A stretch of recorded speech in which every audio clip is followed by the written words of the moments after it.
I didn't join. You hadn't started. Okay, because I said to you that you can. I didn't bother because I said, okay, you can join at 1:45, because I didn't think that you want to come in at 6:30. So I just said, let me leave you. Okay. It says the YouTube link. Let me see. Cannot be. Okay, no, sorry, I was clicking on something else. Okay. Oh, we're live already on YouTube. Okay. Yes. About 6:30, but you hadn't joined. You hadn't started. Okay, because I said to you that you can. I didn't bother because I said, okay, you can join at 1:45, because I didn't think that you want to come in at 6:30. So I just said, let me leave you. Okay. It says the YouTube link. Let me see. Cannot be. Okay, no, so.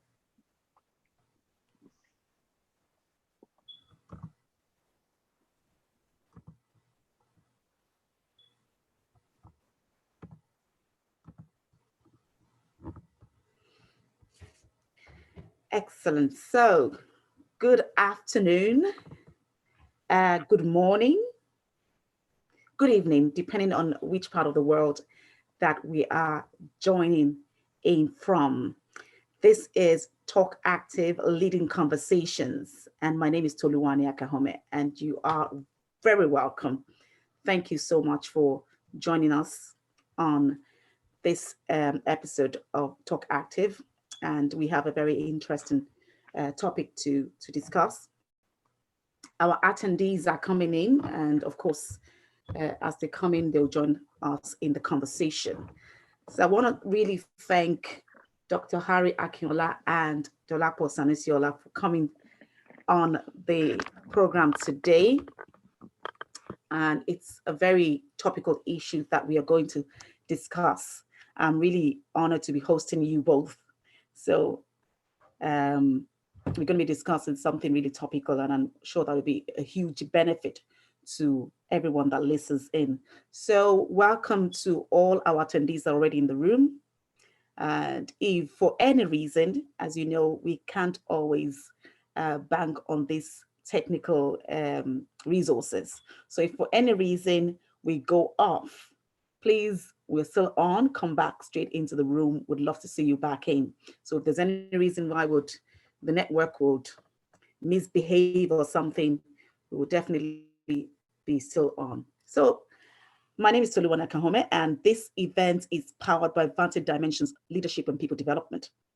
So I'm going to very, very quickly just run through the profile of our leading voices this afternoon. So let me start with Dolapo, ladies first. So Dolapo Sanusi is an independent business and growth strategy consultant for different businesses at different life cycle phases for clients. Dolapo has over 15 years experience in accounting and finance across Europe, Middle East, and Africa. Her experience spans across different industries, which includes management consulting, construction, manufacturing, hospitality, technology, fintech, food and beverage, insurance, and financial services. Dolapo is a fellow of the Chartered Institute of Management Accounting and holds an MBA with distinction from Imperial. I added that because it's very important that we add that factor. An MBA with distinction from Imperial Business School, London, and an MSc in Investment, Treasury, and Banking. Dolapo Sanusi-Ola, thank you so much for joining us on Talk Active, Leading Conversations. Thanks for having me. You're very welcome. So I'm going to go on to Dr. Harry Akinola, who is based in the US. Dolapo is based in Ireland. Dr. Harry is based in the US, and it's 7 a.m. there in the United States. Thank you so much for taking the time. I know you've been up for a while, having different meetings. That is the world in which we live right now. So it's no longer 9 to 5. It's 24 hours, depending on where you're from and where you live. So Harry Akinola is the global head of talent, learning and development at Puma Energy, and also founder of Africa Shift Initiatives, a not-for-profit organization with a mission to inspire people, especially young people in Africa, to be the best they can be and to help them achieve physical, mental, social, financial, and spiritual growth. Dr. Akinola has a life mission to help people live excellent lives by recognizing, maximizing, and capitalizing on their best strengths.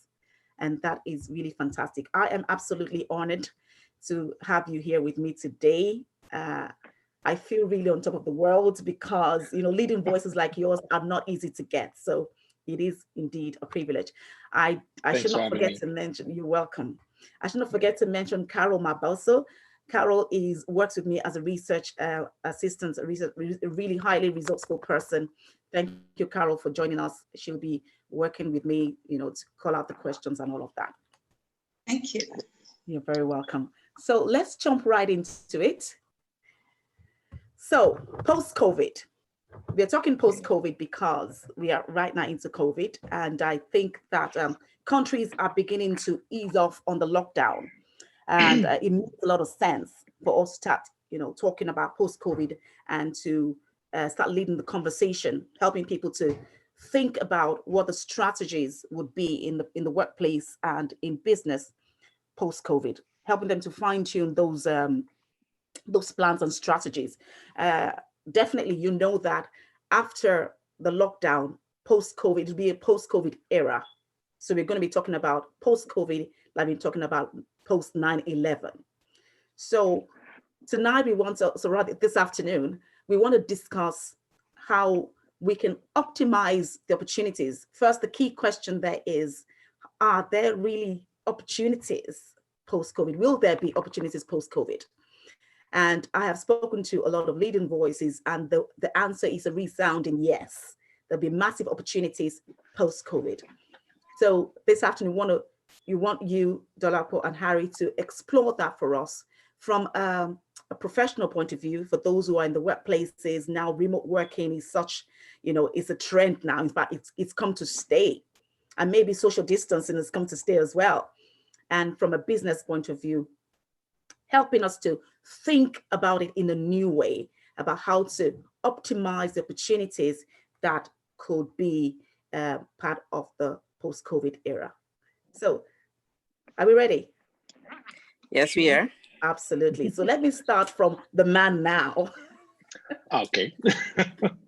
Okay, so Dr. Harry, you are the global head of talent, learning and development in Puma Energy in the US. And I know that you were in South Africa and you've traveled in different parts of the world. You've been talking, you've been a highly influential figure and mentor and coach to a lot of people, especially young people, and I know that I've spoken to a lot of people, especially those leading young people, those in HR, about what young people are thinking about post-COVID. And what I hear is a lot of uncertainty, a lot of fear, a lot of thinking about the uncharted waters of the post-COVID era. So from a professional point of view, from looking at it from the workplace, the young people, what are your thoughts about the opportunities that are there? Are there opportunities? And you said yes, resounding yes. But what are those opportunities and how can we work at optimizing them? Great, thanks so much. So yes, I also allude to the fact that there are a lot of opportunities post-COVID. Like any change at all, changes bring about opportunities. As a matter of fact, there is a Chinese proverb that speaks about opportunities, possibilities in crisis. So every time there's a change, whether it's being propelled by crisis or whatever is being propelled by, there is definitely going to be opportunities after it. So there are a lot of them, and it's actually difficult to start mentioning them because there are many. But I always like to say, if you understand what is changing, you will understand the potential opportunities you can get from it. And I think the responsibility of everyone and every young one, be it in the corporate or you're running your own business and whatever you're doing, maybe it's even not, maybe you're running a non-for-profit organization, the responsibility right now is to understand what has changed and what is changing. Because if you understand what has changed and what is changing, it is very easy to then apply what I call my 3 A's of navigating opportunities in change. And that is, number one, you can analyze what really changed. in my industry? What really changed for me as a person? What has changed for the company or the organization I work for? What has changed for my family realities? The number two will be to then align myself to, align my strengths, my talents, my giftings, my skills, competencies to what has changed, and then adapt to leverage the opportunities. So I think it's very vast, but understanding what has changed will be, there's some key things, for instance, that has changed. The way people shop, the way we eat, the way we connect, the way we work, the way we spend. So if you know how all these impact on you as a person, then you will know how best to leverage it. Let me give an example in my world. So I run African Shift Initiatives, which is, something I do by the side, is a non-for-profit organization or a social enterprise, as you may call it. And one thing that has changed right now is, honestly, the death of face-to-face training is imminent. That doesn't mean it will go away forever, but we are now redefining face-to-face training. The reality is, why do I pay for a physical building to have a training for 3 hours when I can have the same training on Zoom and get perhaps a higher level of engagement? So that means that people will not spend money again for certain kind of face-to-face training. Now, what I've done is then to say, okay, so what would people spend money more on, or how would people love to learn now that this crisis has happened and has amplified certain things? E-learning. So all of a sudden, e-learning, virtual learning, digital learning is becoming more important again. So my platform, that's why we created U-Shift Learning, for instance, and then we created it so that we can meet that need. And I can tell you that, honestly, before COVID, we had about 100 users, because I wasn't driving it actively. But the second week of COVID, my second week, sometimes in March, we went to 700 registered users. So for me, that's a huge opportunity. So it's important that every individual sit down and analyze what has changed. Number two, align their strengths, their skills, their competencies. And number three, adapt, to those changes. Thank you very much. Thank you very much, Harry. Dolapo, let's hear your thoughts. Oh, I'll agree with Harry. I mean, a lot has changed, and especially from your thoughts, especially from the business point of view. Well, yeah, I'll merge both together. So okay. A lot has changed, a lot is changing. And I suppose for every individual, be it a business person or an employee, what you need to understand is, like he said, analyze what has changed and then put in strategies that would help you so that you don't lose, you're able to take advantage of the opportunities. So one of the key things that he said was the fact that before pre-COVID, he had 100 users. Post-COVID, that went up to like 700 users. And I think that's the way that business people need to start looking at it. So the EdTech one is probably the one that is that has really, really, really opened people's eyes. So I would use myself as an example. When I did my MBA in Imperial, part of it was online because I did an executive/global MBA, which meant that a lot of us that signed up to it, we had jobs or we are at a certain level in our jobs and we didn't want to give up full-time employment. Now, that has become a money-making machine for Imperial. So when we started, it was actually fun to see how far they've come since when I did my MBA. Now everyone is, you could virtually see everyone in class. Do you understand? And that's the way learning is going to go. So if you're a learning provider, post-COVID, there's a lot of opportunities. Why? Because what COVID has actually allowed a lot of people to see is the fact that you don't need people to be physically present for them to get their work done. Do you understand? If you want to work with a consultant, you don't need the consultant to be in where you are. Do you understand? So you don't need physical meetings to get a whole consulting like engagement done to deliver the work. So these are things that businesses now need to start, small businesses need to start keying in, which means that if I'm a small business and I own a consultancy firm, I'm in a position to be able to bid for jobs that are across the world. Do you understand? Absolutely. And even bid against big consulting firms, because one, I can provide it cheaper, but two, because I'm a small business consultant, Mm-hmm. my level of engagement, do you understand, with the Yeah. client would be a lot more than a lot of times when these big consultancy firms come in. Now, by virtue of my work, I've worked with all the big fours, if you understand what I mean, and coming in both from an work point of view and from a business point of view. A lot of times, the big consultancy firms, they win these jobs, they put their low-level analysts on these jobs. Do you understand? So a lot of times I find that clients are not even getting their money's worth because of the level of analysts that they put on these jobs. Yeah. But then if you as a client know that I can hire a small business consultant anywhere in the world and even get a better service because the person is a small business owner. And there's always that one-to-one touch of service when you hire a small business consultant. Do you understand? It opens the world of opportunities for consultants from a business point of view. E-commerce is going to become a big thing. People are talking about, I mean, look at Pennies or Primark, as we know in Ireland. They went from 650 million pounds a month to zero. But look at Amazon. Have you seen the current valuation of Amazon? Because everybody is buying on Amazon. Do you understand? And there are a lot of small people, small businesses that sell on Amazon. A lot of them have seen their income actually grow. That's if they can understand what is it that people are trying to buy on Amazon. Do you understand? So the truth is, the opportunities post-COVID, they are vast, even for small business owners. What you need to understand is how to position yourself. Guys that have technology skills, that have IT skills, post-COVID, believe me, I think developers are going to become a lot more expensive post-COVID because a lot of people will be looking to build online strategies. And I'm not just talking buying and selling online strategies. I'm talking edtech platforms. I'm talking, I mean, even pharmaceuticals, like pharmaceutical, my husband works in the pharmaceutical industry. And before we used to be like, oh, people can't work from home in pharmaceuticals, but their whole quality assurance and all of that has moved online.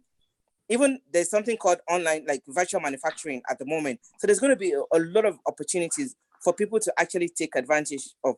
And the one thing that we are seeing that is beginning to change, the company I work for, which is, I work for MetLife, we found that a lot of our project managers as well are sitting in India and they're managing projects across EMEA.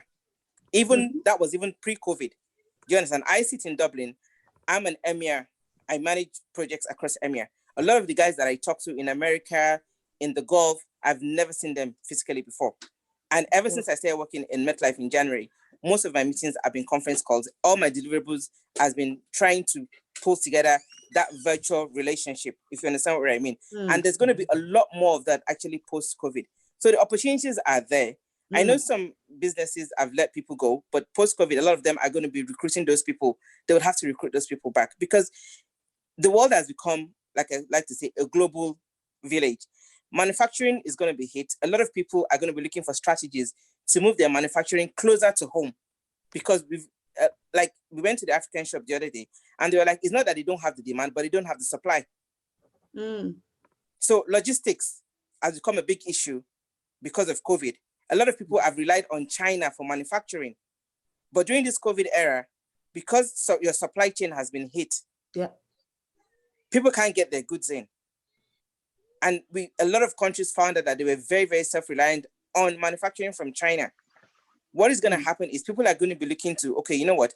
We can't, because as a business, for you to operate, you need to be able to get your goods on time, to be able to satisfy your customer needs. Do you understand? So what people are going to start looking at is that, okay, do we need to come up with maybe a dual strategy where China is an opportunity, China is an option, but then something closer to home is an option. Do you understand? So manufacturing is going to change. You would see a lot of businesses begin to manufacture their own goods, or there'll be a lot of manufacturing companies that are actually going to spring up post-COVID. Do you understand? Healthcare facility, people are looking for PPE over the place. They're waiting for China. Things are not coming out of China. Are people going to die because they can't get medical supplies? So the opportunities are actually vast. It just depends on how people will take advantage of it. And one thing I always say to the people that I mentor, as you know, Tolu, I work with a lot of small business owners. I work with a lot of young people is, I know human nature is for us to panic during the crisis. Do you understand? But when you panic, you lose sight of the opportunities that come with every crisis. Sometimes I always tell people, do you know the best thing to do is not even do anything, just relax. And then so that you can see and take hold of those opportunities. Analyze. Exactly. And then the part that I'm beginning to tell people that is important as well is having a proper financial planning in place as a business owner, as an employee as well, because that is one opportunity that people could have taken advantage of as well, even during this COVID and also post-COVID. I think people begin to look at their finances also differently. So it just depends on what your skill set is, to be honest, what talents you're sitting on. And I think the opportunities for a lot of people, I am actually excited about post-COVID era, because there's so many things that I've seen that, oh my God, that now I'm like, oh my God, wow. As in e-learning was something I wish I could take them all. I know e-learning is something that people were like, no, we don't want to do e-learning. Now people are forced to do e-learning. You would ask, there's some employers, when you ask them, oh, I want to work from home. I used to work for a company, they're like, no, we don't trust our employees to work from home. Now they have to trust their employees to actually work from home. So just imagine the amount of jobs that are going to be out there for technology people, for IT people, because everybody will be trying to get, business continuity, as we know, plans are going to change. So there's going to be a lot of project work coming up around that. I just think for me, the opportunities are actually endless if you have the right skill sets, if you have the right talents. And I think what people should have been doing in this crisis is analyzing their skill sets and registering for courses that can actually help them be better placed for opportunities, both jobs and business-wise, post-COVID. Yes. In fact, look, next week we might bring you back as well alongside Dr. Harry and Janice, because next week we are talking about how do we VUCA-proof, how do we crisis-proof our careers, our businesses. So those are conversations that you're going to help us lead next week. But let me ask you this, there are, in spite of what we've said, that the massive opportunities, the post-COVID era, some people will still wouldn't be able to see or avail of these opportunities. How can we help those people? What would you say to those people to help them conceptualize the opportunities and to conceptualize it first before even talking about availing of it? What would you be able to say to them, Dr. Harry? So that's the reality. The reality that there will be people who cannot see it. And like Dolapo mentioned, it could be as a result of a lot of things. And one of them is stress. The fact that I'm not, this is overwhelming. Let's be realistic. I was having a conversation with someone a few days ago, and we were talking about people that refer to a crisis, a similar crisis in 1902 or 1903. I wasn't here in 1902 or 1903, so I'm not sure how the world, dealt with that. Besides, the world is significantly different today than it was, that year when that happened. So the stress this places on people is massive, and one of the stressor is uncertainty. People are uncertain. People are not just sure. It's easy, to ask people to analyze. I am, found myself in that place where I'm analyzing, but sometimes it's easier to analyze when you know what you're analyzing towards, right? It's if you're uncertain, and we're talking about vocal word next week. If you're uncertain, the key output of uncertainty is unwillingness. You see, the moment you're not sure, you don't want to take a step. And the moment you don't take a step, I hope is because you are trying to relax and watch things. But a lot of people are not taking steps because they are confused. They don't know what to do.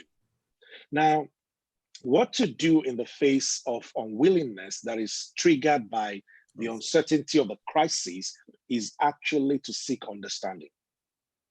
So if there's anyone in that situation where I don't know what to do, the first thing to do is perhaps to join sessions like this and learn to understand what is happening. You can easily analyze when you understand. So what I would suggest is find someone who understands the landscape of your own world as a person or as an organization, and learn from them what are the key things we can take hold of. Number two is people will need to be comfortable in not knowing. I think is a inherent, desire in every human to want to be in charge and know everything. Honestly, we will not know everything. So uncertainty is perfectly okay. What we must lay hold on anyways is, what do I know? What am I sure? What can I control? I stick to what I can control. I leave what I cannot control. So for people who do not, see those opportunities, they need to seek understanding. And one of the best way to actually just understand what is happening is to look at yourself as a person. As an organization, review your SWOT, in relations to the realities you can see, and then try to predict what would happen. There's a book by a man called Martin Reeves, which says your strategy needs a strategy. And then he unpacked 5 strategy archetypes. He said, he talks about the visionary strategy, the classical strategy, the shaping strategy, the adaptive strategy, and then the renewal strategy. This kind of environment requires an adaptive strategy for most people. For Primark, for instance, Primark is entering renewal strategy because what worked will never work anymore. So how can they change it dramatically? But it's not just for Primark, as big as they are. It's also for every small or medium scale or big enterprises. For individuals, it's an opportunity to disrupt yourself. And again, there's another book by a woman called Whitney Johnson, not Whitney Houston, Whitney Johnson. and then she says, disrupt yourself. She actually, what she described in that book is that she compared individual career path to S-curve, if you know the S-curve. That you pick up, exactly, you pick up at the start, and then when you start, then because you're highly engaged and things are good, there's a spike, that's the spine of the S, and then you get to maturity, and after maturity, there's decline. Now, what has happened with this crisis is the crisis has fast-tracked maturity to the point where you were relevant and you're no longer relevant. And one of the key things you need to do when you find yourself in that situation, like she mentioned, is to disrupt yourself. The best way to disrupt yourself is to unpack your skills and ask myself, do I have what it takes to survive in the life after COVID? Do I have the right skills? All of us will not become technology experts, but all of us can have the right technology skills. If at the end of COVID, you do not know how to draft a proper email or how to engage over the phone or even the set of a virtual meeting, it will not be the IT, your company's IT's fault. It will be your fault.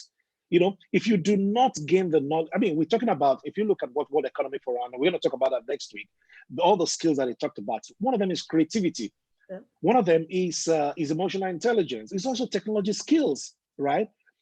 And if you do not know how to do those things, it will not be the fault of your company or anybody else. But this is the time. I am not sure what tomorrow holds, but I can see what is happening today. How can I extrapolate from today to tomorrow? What are the things I need to put on myself? I think the key thing there is growth. So uncertainty is generated by crisis. Crisis generates unwillingness.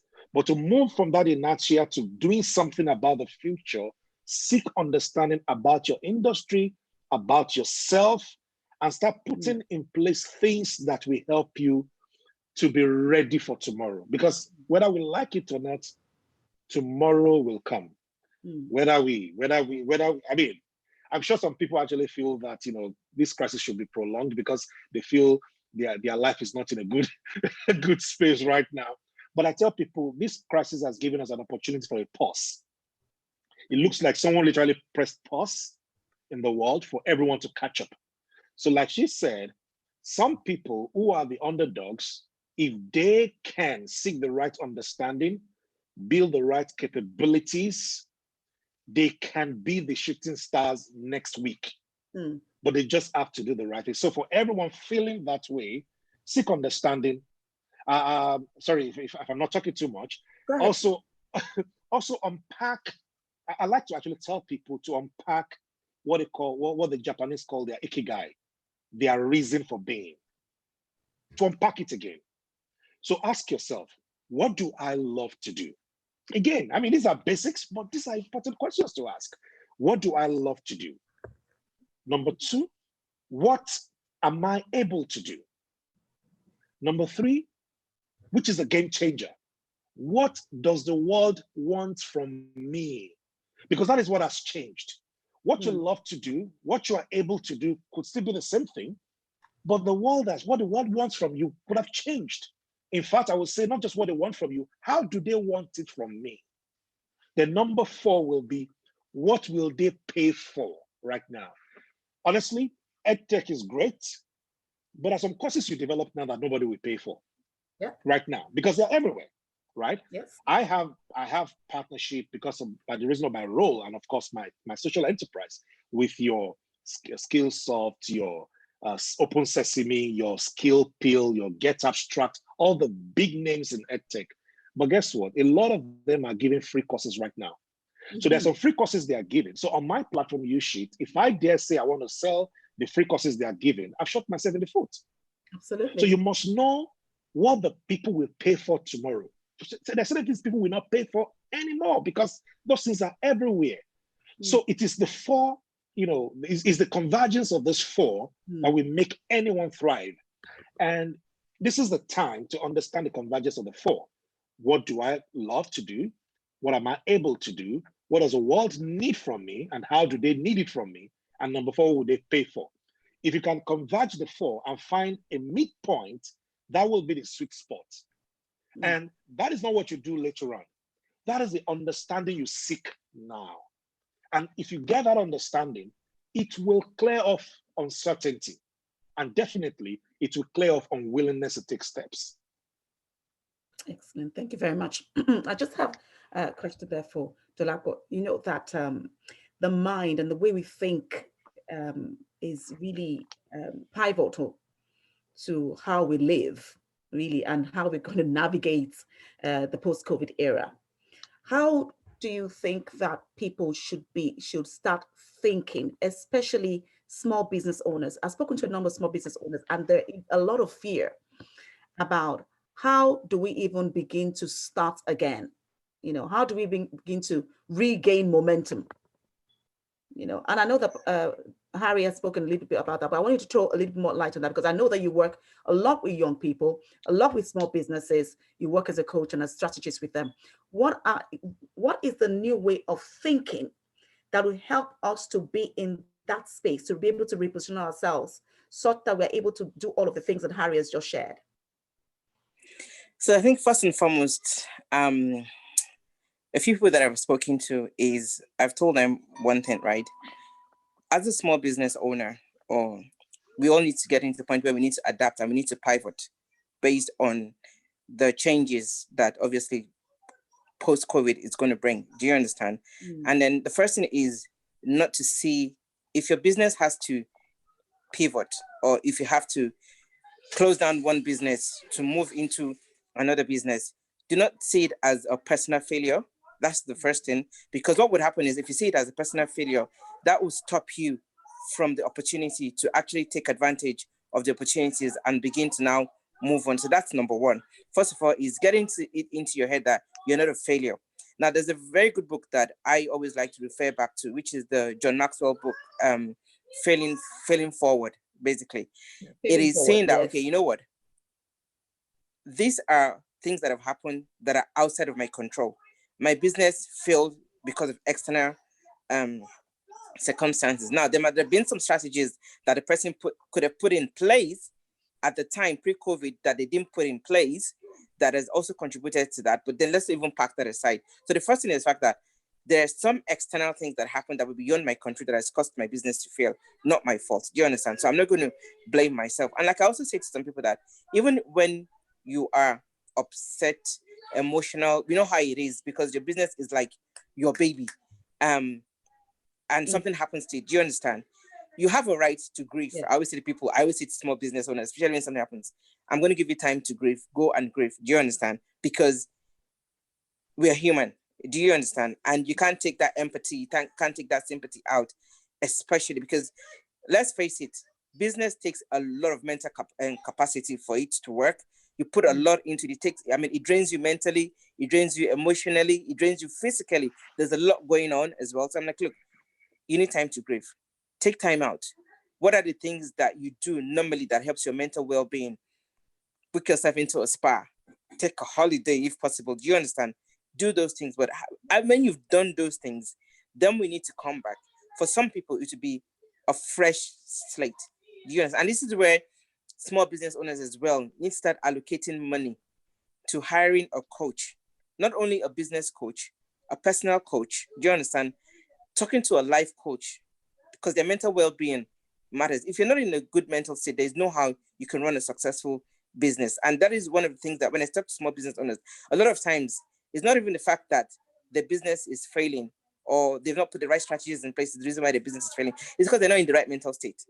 Do you understand? So their mental well-being is also kind of like important. So for a lot of people that I've been talking to, for some of them, I'm like, look, well, what has happened has happened. This is time for you to rest. Fine, we need to work on new strategies, but take a week off, take 2 weeks off, and then come back, and then we would walk around these strategies and see what we need to do. For me, I think a lot of businesses need to get to a point where they talk to someone. It doesn't even have to be paid help. Do you understand? And this is one thing I say about networking. If you look really, really hard within your network, you might be able to find somebody that can actually, it might even be a fellow business owner. Do you understand? That can help you. You guys have like a talking session and then have a brainstorming session and then take it from there. You'll have a doctor friend. Do you understand that you can talk to that can help you with your mental well-being? But I think first and foremost, like Harry said, because let's face it, people are overwhelmed. Do you understand? People are scared. They're so afraid of the unknown. People need to talk, have the right conversations, talk to the right people. The mental well-being has to be in the right state, because let's face it, no matter the strategies that you teach people, no matter the courses that people go on, no matter the opportunities that are put before people, if people are not mentally okay, there is no how that they can go from everything that has happened with COVID. And let's even the people that the businesses are seemingly doing well, people have had people that have been affected by COVID one way or the other, be it health-wise, be it a debt, be it a loss of job. Those are things that have taken toll on people emotionally. Do you understand? So for us to now go on, we need to make sure that whoever we're working with, that they also, the emotional well-being is actually also being looked after. And then some people need to get themselves a coach, whether they like it or not. Do you understand what I'm trying to say? And I always say to people that for some, like, there are cheaper coaches. You don't have to work with an expensive coach. There are people that are just, no, it's true. There are people that are just starting out that are looking to build up their portfolio. You just need to ask, and then there's a lot of free sessions all over the place at the moment. Like, I've kind of found joy in going on Instagram at night after 7 o'clock. There are a lot of Instagram live sessions that are going on that you can take advantage of. This, you see business owners that have come up and talk about their failures in business, how they're going to try and navigate post-COVID and other kinds of things. So there'll be one or two things that you can kind of pick up from there. But there's also that thing about, oh, I'm not the only one in it. The problem with a lot of business, or especially small business owners, is the fact that they tend to go into that depressive state where they think, oh, I'm the only one that is going through this. And then they lock themselves out from the world and everyone else. And that basically doesn't really help. Thank you very much. I'd like to say at this point, I want first to apologize for the instability in our connection. There's such an overload. You know, everybody is working from home. So it's just been erratic. So apologies for that.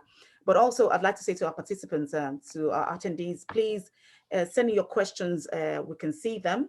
Please do send in your questions while the conversation is going on, and then we will be able to read them shortly. So I just have a couple of questions to ask our guests, panelists, and then we'll be able to take questions if there are any. So, Harry, there are a lot of people that have lost their jobs. And I want to just take you a bit to, let me put it this way, there are a lot of people that have lost their jobs, and we are talking about opportunities. And they are still with, you know, as Dolapo says, they're in that place where they are grieving, where they're not really sure what the story is. For people that have lost their jobs and not quite sure how to find their way, what would you say to a typical person? And let me zero in and bring it to say for emerging markets or developing nations, you know, we are better off this side of the world. Okay, so if you're talking to somebody from an emerging market developing nation who has lost his or her job, and they come to you and say, Coach, I'm in trouble. I just don't know. I'm confused. Where do I go from here? How do I even see the opportunities? What do you think could be, the opportunity for me? What would you say to them? Let me start by saying, for everyone that's probably in that position, honestly, we do empathize with you. It's not a great place to be, especially if you haven't prepared for it. If it's not a willful, a desired change that you actually sought, it's something that just happened, because of the crisis. It's not a good place to be. Some people are not financially prepared for it. So it will take a toll on their families, take a toll on their personal life. And we hope that things get better. I just have to put that out there first. I know some organizations try their best to say we're not going to lay people off, but there are realities. If a company is not making money, even if they don't lay people off, they don't pay salaries as well. And like you said, it's better off in the West because they are, and some African countries, by the way, maybe South Africa, where the country stepped into, putting palliatives and all that to support certain businesses. But that said, I will ask that person or those people look at the crisis they are now in as an opportunity for a new thing. And why I've said that is, okay, now the job you have is now gone. While you might be grieving, while you might be sad and upset, whatever the emotion you're feeling right now is, you will need to give yourself the right to cry. But remember, there are needs you need to meet. So cry, but as you're crying, maybe when you cry, you let it go, and then you need to get up and plan. So there's something I actually thought of, and we often think about growth in terms of just, standing up and going great and bigger. But growth starts from rest. And rest is just take a break. Perhaps you've been laid off, and that gives you, I'm working full time. I have a hard stop after this session because I need to jump on a call with another person. Now, I can't stop, if you get what I'm saying. But the opportunity in a crisis for someone that's lost their job is that, yes, there's a forced stop. There's a hard stop now for them. So they have an opportunity to first of all take a break and rest. If they grieve and rest, it will help them move to the next step where they recalibrate. And recalibration means, why indeed have I lost my job? Is it because of the pressure on the company, or am I the weakest link that they let go? And if you are the weakest link, it's an opportunity to reconnect. I would say rejuvenate, but not totally rejuvenate, to reconnect. And that brings me back to what Dolapo said. When we are grieving is when we want to isolate ourselves the most. Unfortunately, what we need is not isolation. What we need is association. So it's an opportunity for you to reconnect intentionally. And I agree, when you're reconnect with people that will help you analyze your current situation and help you plan a trajectory for you to move forward. And one of those people will be a coach. So if you come to me, I'll ask you, get a coach. Number two is you then need perhaps a mentor. If you don't have one already, a career mentor that can tell you, see, one of the benefits of mentors is that they've gone ahead of you. They have way more experience than you. They can tell you, you know what, I've lost my job 3 times over and I'm still here. So they can empathize with you and also help you chart a course forward. Number 3 person you need is a peer, a buddy. I'm not saying set up a pity party for the association of the failed. I'm saying look for people who you can compare notes with and say, we're not going to allow this force us, like they say, even though I'm on the ground, I will not allow my background to keep my back on the ground. People that will hold themselves and say, you know what, we're going to make it. Get a buddy that you can get on that journey with At least a body doesn't cost money. It's probably your friend, your colleague, your ex-colleague or someone. And even in this situation, growth also means you get a student. Use the opportunity to teach your skills. While you're gaining new skills, use the opportunity to help someone. It's, in fact, one of the things that, and as she said, there's a lot of, I have never seen any time in my life where there are so many Instagram live like this time. I don't think you get on Instagram any moment of the day and you won't find a live session. There's learning out there. So grow yourself, but put yourself there as an expert to grow people as well. It's a law of visibility. Who knows? The next person that will hire you will see you there. Who knows? You will stumble on a gold mine in your own life and you've lost a job, but you start a business. But to end it, the fifth person you need is a cheerleader. Get people that will keep cheering you on, regardless of the situation. I mean, when you fall, you need a cheerleader to just keep clapping. I mean, my cheerleader is my wife, and that's why, you know, if she's not happy with me for any reasons, I'm sad because nobody's cheering me on, right? I'm in trouble. You know, so you need all these people. So I would say, if you find yourself in that situation, rest, relax, recalibrate, rejuvenate, reconnect with the right people, and then relaunch yourself. Excellent. So don't just relaunch yourself. Type those CVs again, you know, do that business plan again.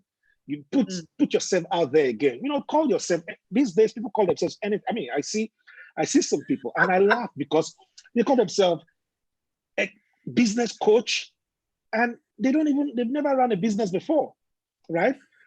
They call themselves executive business leader, blah, blah, blah, blah, blah, blah.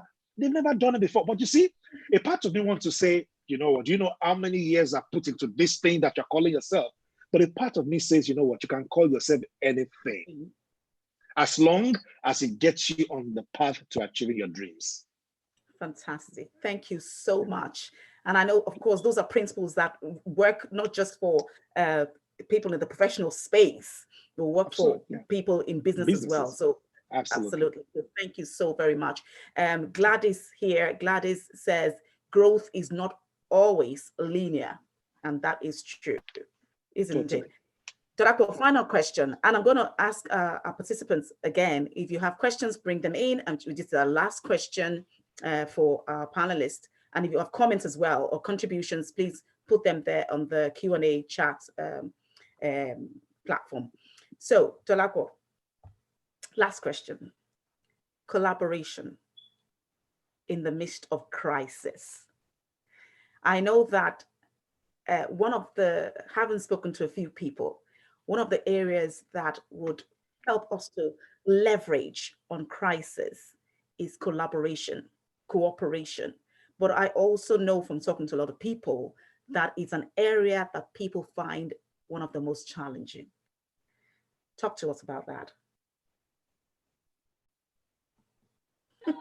You know, I've always been a big supporter of when it comes to collaboration. One thing that collaboration does, and I think this is something that we all, when it comes to collaboration, there's a mindset issue as well when it comes to collaboration, which is the fact that people don't like to collaborate sometimes because they feel that they don't trust the person, as in they don't trust people. So as I feel sometimes lack of collaboration comes from the lack of trust, basically. And it is something that we need to start. I talk to business owners that I mentor to say, okay, you know what? When it comes to collaboration, you need to understand why you're collaborating. Do you understand? You don't necessarily have to have a personal relationship with who you're collaborating with. Yeah. It might just need to be a business relationship. Do you understand? And then you use contracts to kind of emphasize what the end goal of that collaboration is meant to be. Do you understand? Now, sometimes collaboration requires that, okay, maybe you guys have to have some form of personal relationship. But the first question I always ask is, ask yourself, why am I collaborating? Do you understand? So I will bring outsourcing into it. Do you understand? Because basically whatever you're looking to collaborate on sometimes might be skill sets that you don't have. So a very good example of collaboration is when you find co-founders within a business. Do you understand? So I always tell people when it comes to me that, oh, I need to get a co-founder. I'm like, okay, let's analyze your strengths. Let's analyze your weaknesses. Do you understand? What is the missing piece in the business that you need to grow your business that you don't have? So when you go out there to look for somebody to collaborate with you or to become a co-founder with you, look for someone with those strengths that you lack to bring that into the business. Because what would happen is it makes it easier for you guys to respect each other's opinions, because you know that, okay, you know what, I'm weak in that area. It's not my specialty. Do you understand? But it is your specialty. So I collaborated with you because I know that you are stronger than me in that area. So it forces me to at least listen to your opinion. Do you understand? So when you're collaborating, you need to understand what is it that I need to collaborate on. So you need to understand what you need to collaborate on. So the first thing about collaboration is understanding why you're collaborating, understanding what the end goal of your collaboration is. And then that way you'll be able to analyze what kind of person you need to collaborate with, or what kind of skill sets you need to be collaborating with. Do you understand? And then also you need to understand if your collaboration really needs a personal relationship or not, because that's the problem with a lot of people. In fact, that, oh, my I want to collaborate with the business owner has to be your friend. No, the business owner does not have to be your friend. It is a business relationship, it's a business collaboration. So therefore, we are collaborating on that business. We have a contract. And once the collaboration is over, we all go our separate ways. Obviously, the ability for you guys when you're collaborating to be able to communicate effectively becomes important. That is also important. And then when you're collaborating with someone, you need to be able to tell the person exactly what you expect. Now, the problem I find with a lot of collaboration is one person is not being totally transparent, and then you now take offense because that other person is not delivering when you have not really communicated effectively to what your expectations are.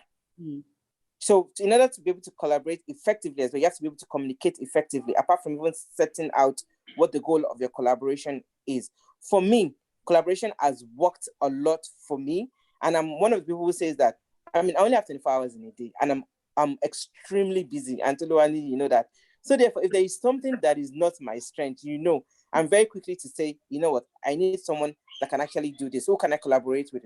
I always say to people, even when I work with businesses and we come up with strategies, we come up with business plans, we come up with all sorts of things, I tell them, look, I can help you draft what your marketing plan is supposed to be.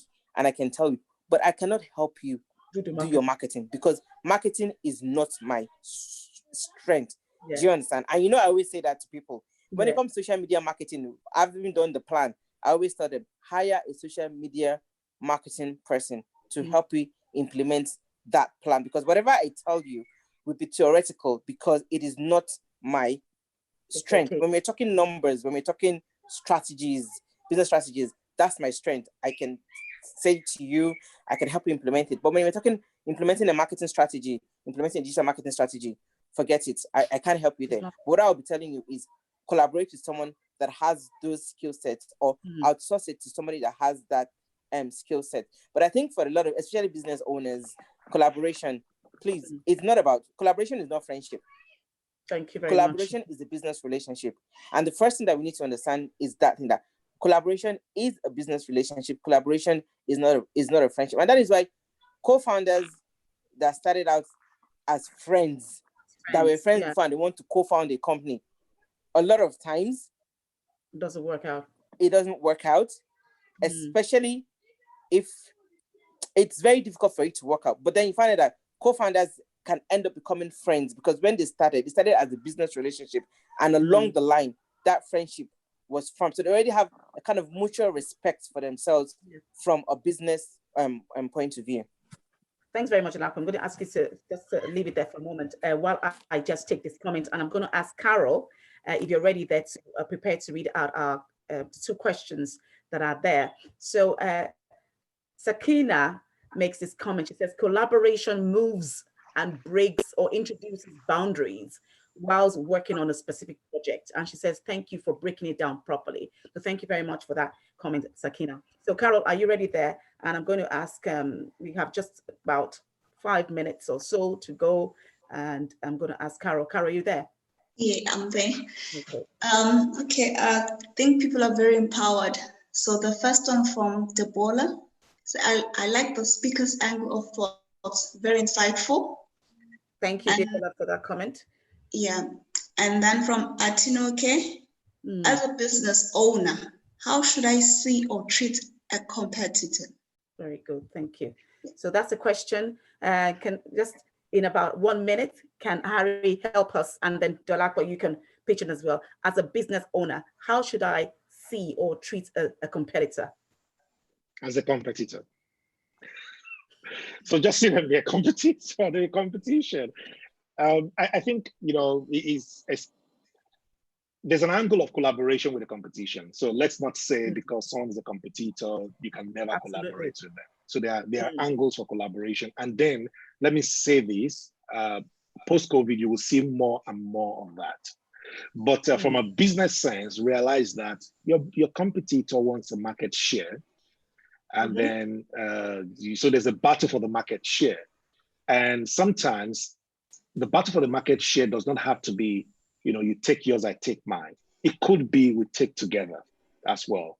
So it's important that you run your business the same way your competition is running their own businesses. But if there's an opportunity to collaborate, explore it. If there's business value for you in it, then go with it.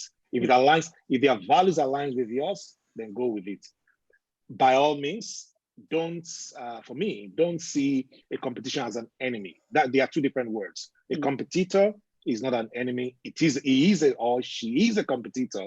You guys are in the market for the market share, but there could be opportunity for collaboration that will even give you a bigger market share. Absolutely. 1 minute. Thank you very much for that. Excellent. Thank you. So Dolapo, let's have you pitch in there for another 1 minute. Like you said, don't see a competitor as an enemy. I always say to people that competition is good. Competition is good for the customers in a sense that it improves like the quality of service that customers would get. For a business owner as well, it helps you to look at yourself and say, okay, what is it that I need to do better as well? So competition also helps you to innovate, basically. And then what competition also does, when a competitor enters the market, and you'll find out that you as a business owner begins to look, okay, a competitor has entered my market. What other markets how can I increase my own market share? Do you understand? Then an opportunity for me to actually grow my market share because a competitor is beginning to erode my own market share. So what does it do? Apart from the fact that it helps you to innovate, it helps you to begin to see other business opportunities as well. Because let's face it, when there's no competition, what happens is, as a business owner, you become very complacent. Complacent in the fact that from a growth perspective, complacent sometimes from even a quality of service point of view. So see a competitor as that thing that is driving you to get better, to offer more, and also, like Harry said, as an opportunity to collaborate. Because sometimes what you find is that the reason a competitor can enter your market as well is because there is market share that you're also not taking advantage of sometimes. So maybe say that, you know what, this market share is actually bigger than both me and my competitor. Is there a way that we can actually collaborate and actually form that collaboration into some kind of monopoly as well within the market? Absolutely. Fantastic. We're experiencing a freeze. I hope you can still hear me. Can you hear me? Yes, we can. Okay. Thank you very much for that, Dolapo. And so we have just about 2 minutes left. We have a comment from Gladys who says, every business as well has an edge over its competitors. Just as Dolapo said, that there are opportunities for even small business consultants post-COVID. So every business should find out where their edge is over their competitors. So I just want to thank you very, very much, Dr. Harry Akinola, all the way from the US, live on Zoom. This is the new normal. And Dolapo, who is just at my backyard here in Ireland. So thank you so much for coming on Talk Active, leading conversations. It's been really, really a pleasure. And thank you for sharing your insight, your expertise, and your experience. And thank you to all our attendees that are there. Thank you. Gladys says, brilliant panelist. Thank you for that comment. So I want to remind you about next week, same time, same day. We're having Harry come back. Dolapo, you'll be among the attendees and you'll be giving me all the comments I'll be reading out, okay? And we're having Janice Taylor. Janice is originally from South Africa and she runs strategic HR here in Ireland. She'll be joining us to talk about how to VUCA-proof your career or your business. So how to make them proof against volatility, uncertainty, complexity, ambiguity. So that's the conversation we'll be having next week. And I will really enjoy. Yes, bring back Harry, bring back Dolapo. Okay, yay, bring back Dolapo. Bring back Harry. Hashtag. So definitely, it's not me speaking now, it's the people that are for you that are saying, bring out Dolapo, bring back Harry. Thank you so much for that comment. You're definitely bringing her back. We work very closely together. So if I say Dolapo jump, she'll be jumping all the way. So thank you, Dolapo, and thank you, Harry. So next week, definitely please make the date with us. And I would ask you to please link up with us on YouTube. We're actually recording live on YouTube, and subscribe to our channel and share these videos with people. We really want to be able to help people in the business space, people in the professional space with these webinars. And of course, Harry has U-Shift, and it's a fantastic, fantastic tool that I'm going to be collaborating with. I would have done that, 2 years ago, but this and that, but definitely be working more with Harry on U-Shift, and please go there. And Harry, can you give us which website it would be? So it's ushiftlab.com. I'm just going to put it in the comments chat box. Thank you. It is so, to everybody. Ushiftlab.com. Ushiftlab.com. Ushiftlab.com. Harry and his team there. He's a brilliant man, brilliant, absolutely brilliant. And I'm not just saying it because you're here, because I think you're really brilliant. So thank you so much. Follow us on social media and link up with us on YouTube. God bless you. Appreciate every one of you. Have a wonderful time this afternoon. Thank you very much. And of course, Harry, for the rest of the day. Bye for now. Thank you. Bye. Bye, everyone. Bye, Dolapo.